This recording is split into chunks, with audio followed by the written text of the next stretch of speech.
നിങ്ങൾ ഒന്നുകൊണ്ടും പേടിക്കണ്ട, നിങ്ങളുടെ വീട് ഉടനെ ഞാൻ കച്ചവടമാക്കി തരും. Okay okay. Day real estate ഇങ്ങ് വാ. വിൽക്കാനാണോ വാങ്ങാനാണോ? ഡേ ഒരു പഴയ ബിൽഡിംഗ് ആണ്, പക്ഷെ അത് റോഡ് സൈഡിലാണ്. പാർട്ടി വല്ലതും ഉണ്ടെങ്കിൽ പറ. പാർട്ടിയൊക്കെ ഉണ്ട്, നിങ്ങൾ ഡീറ്റെയിൽസ് പറ. എടേ അടങ്ങ്, പറയാം.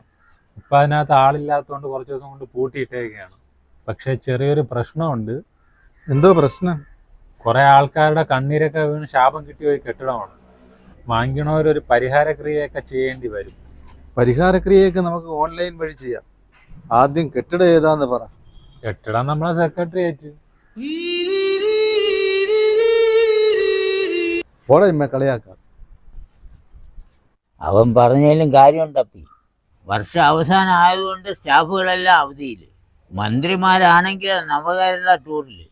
ഇപ്പം അവിടെ എന്ത് ചെയ്താലും ആരും അറിയില്ല. അണ്ണാ അതിന്റെ പ്രമാണം ആരുടെ കയ്യിലാണ്? ലോകബാങ്കിൽ കാണും.